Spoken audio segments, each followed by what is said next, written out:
There are a lot of unfinished LPs of this game on YouTube. In fact, I can't find a finished one, and maybe I'm not looking well enough. But given that I've been playing Obsidian games so far, this is another one. Again, like Neverwinter Nights 2, they took the original game, which was published by somebody else, BioWare again, and made a sequel to it. The sequel was not as well received as the original game. The main problem with Nights 2 is essentially that it was unfinished as released. There are parts of the ending in particular which are just sort of not there. It's a great game. I mean, it's good fun. It's in many ways better than the original, but there are just serious polish issues with it. And there are some decisions that were made that I think sort of pissed off the fan community. And they didn't bother me. I rather liked the game.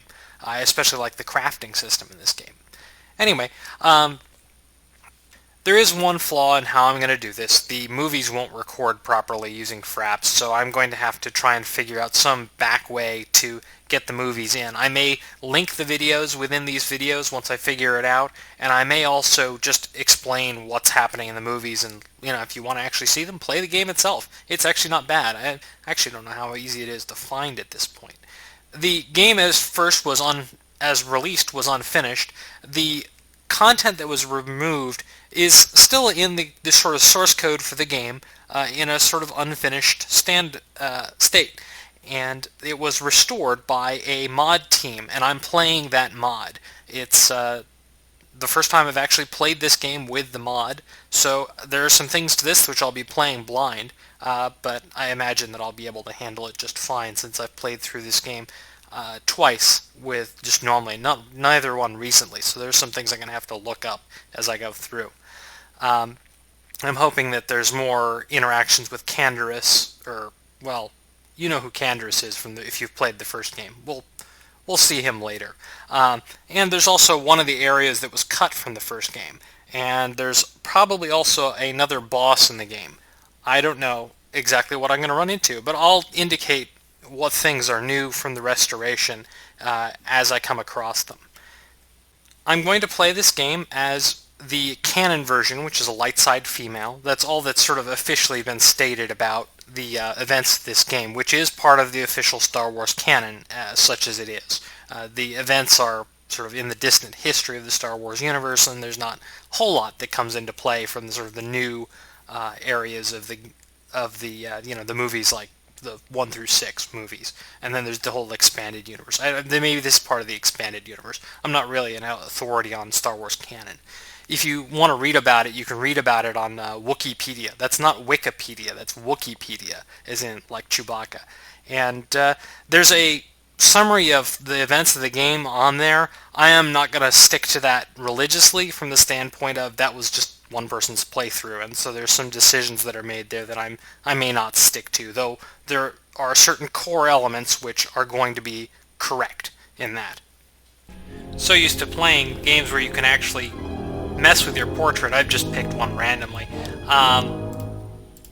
and I'm just going to stick with it. For attributes, the recommended setup for consulars is decent. I'm actually going to move even more strength to intelligence. Strength does very little for me, as you can pick up the finesse lightsaber feat, and the only thing that strength ends up affecting is a very small amount of damage on your lightsabers. Not a big deal. These three skills here, awareness, persuade, and repair, are important ones to have on your main character. Pretty much everything else you can do off of characters other than your main character. Repair is actually not very useful for a non-droid character, but it determines how much you get for breaking down items at a repair bench. And your main character's skill is always used for repair. Treat injury is also used to break down items, but you can use whatever character's actually working at the bench. So just those three skills are the important ones. I'm also going to take a little bit of computer use, just because it's a useful skill for certain dialogue options. Not really useful, but it's there. And you get a bunch of feats for showing up, including some specific ones. Force Focus is my class feat. Jedi Defense, all Jedi get. Jedi Sense and War Veteran are new sort of feats, history feats for the main character only, and they just give you bonus stats. So, you know. I'm going to take 2 weapon fighting as my feat. There are a lot of things you could take at this point. 2 weapon fighting is really the main one I'm interested in. I'm not even going to use it, unfortunately, until I get the 2nd rank. But and name... I don't know.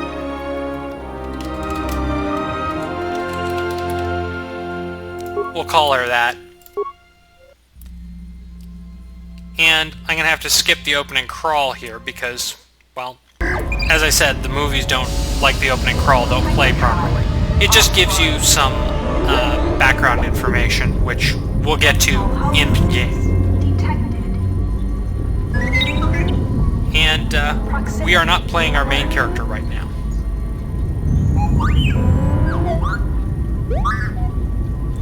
Yeah. Anyway, that's T3M4, if you didn't have him in the first game. Adrift in space after a terrible battle. Most of its crew are dead or dying. You lie in the medical room in critical condition. You won't survive long without medical attention. The hyperdrive is damaged. Main power must be restored in order to bring the engines online and dock with the nearby Prologue mining station for much-needed repairs. Your fate, and that of the Ebon Hawk, depend upon T3M4, a lone astromech droid. Return to this location at any... Anyway, you can skip the prologue. I'm actually just going to play through it quickly. Now, there's some things you can do in this prologue that I'm not going to bother with. In particular, there's a bug in the way that the game is set up that allows you to keep items from the prologue in the main game. I'm not going to do that. I'm going to avoid abusing any of the bugs or exploits just because this game's not that hard to begin with and it's really kind of cheap to be messing with it. The objective in the prologue is you need 5 parts and you need to get to the engine room. And to do that we're going to need some items. There's a dead body there, or an apparently dead body over there. We'll get back to that apparently dead body in a second. The body had a key, which could give us this, gets us into that particular locker there.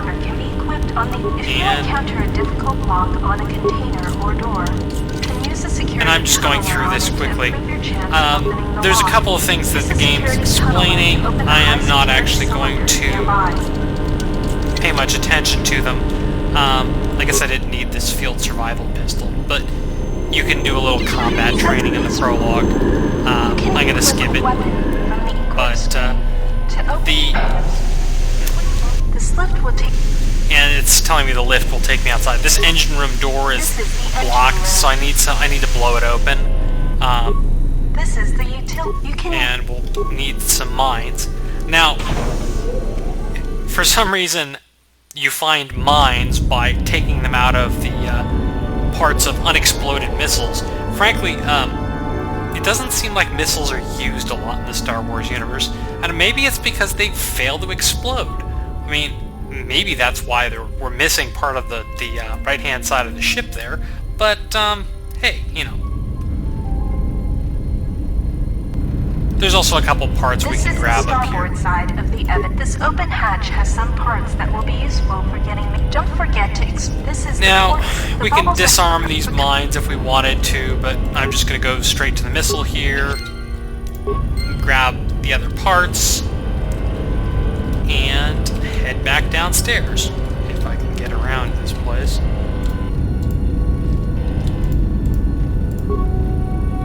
You can use this lift. And here we are.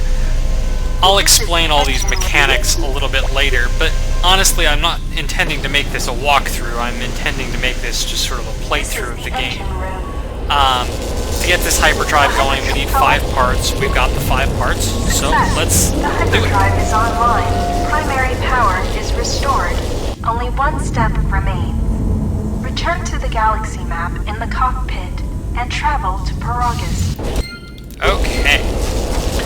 can also, you know, stabilize your character and do a bunch of other funny things, but the way the interface in this game works is that most things, it's actually sort of console-ish. These three things there are an option. I really don't like the way they did it. It's very sort of clearly a port of a console game, which is too bad, but oh well. Here we are at the galaxy map, You can now plot. and the way the galaxy map works is you just select where you want to go. There's only one option here, Prologue 2. You just select where you want to go and hit travel.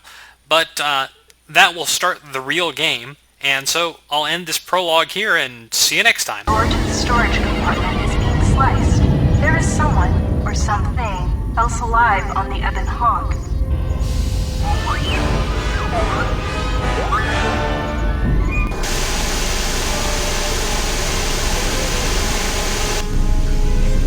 Hey, isn't he the wrong color? He looks like a character from the first game, and that's not accidental. Oops, so much for T3M4.